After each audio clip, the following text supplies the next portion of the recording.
அவருக்கு பிடிக்காம நீ ஒரு வேலை பண்ணலாம். பட் உன்னோட குடும்பத்தில் அது உன்னோட அந்த ஒரு ஒத்துரிமையை ஸ்பாயில் பண்ணிடும். அவ்வளோதான். திருப்பி நான் அண்டர்லைன் பண்ணுறேன், அவரோட பெர்மிஷன் உனக்கு தேவையில்லை. ஆனால் அவருக்கு பிடிக்காம ஒரு வேலை பண்ணாலோ இல்லை உனக்கு பிடிக்காம அவர் ஒரு வேலை பண்ணாலோ அந்த குடும்பத்துக்குள்ள ஒத்துரிமை இல்லாமல் போயிடும். அது வர்த்தா பார்த்துக்கும். இப்போ பிடிக்காதனால தான் இந்த நிலைமையில உட்காந்துக்குது. அதனால தான் இங்கே உட்காந்துக்குது. இந்த எண்ணெய் இழுத்துன்னு வந்துச்சு அந்த பொண்ணு. நான் வரமாட்டேன்னு. வாமா எனக்கு வாமா, நான் அழுவுறேன் வாமா. விடிகள் 4 மணி. எங்களுக்கு யாருக்குமே இந்த இடத்துக்கு போகணும் எதுவுமே நீ அவரை கன்வின்ஸ் பண்ண, சேஃபா இருப்பேன் உனக்கு. நிறைய வாட்டி நான் சொல்லி இந்த இடத்துக்கு நான் வருவேன்னு அவரோட கவலை என்னன்னு யோசிச்சியா?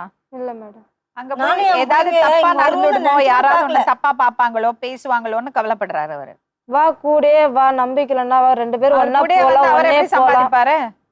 வண்டி ஓட்டு மேடம், வண்டி ஓட்டு, நான் உங்க கூடயே வரேன், வேலையை முடிச்சு திருப்பி உங்க கூடயே கார்ல வரேன் சொல்லிட்டேன் மேடம்.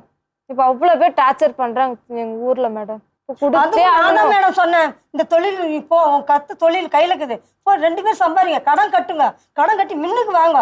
இது நான் 2 பொட்டை பிள்ளை வச்சுன்னுக்கிறீங்க. நான் தான் சொன்னேன் இந்த ஐடியா கூட. இந்த ஐடியா நான் தான் கொடுத்தேன்.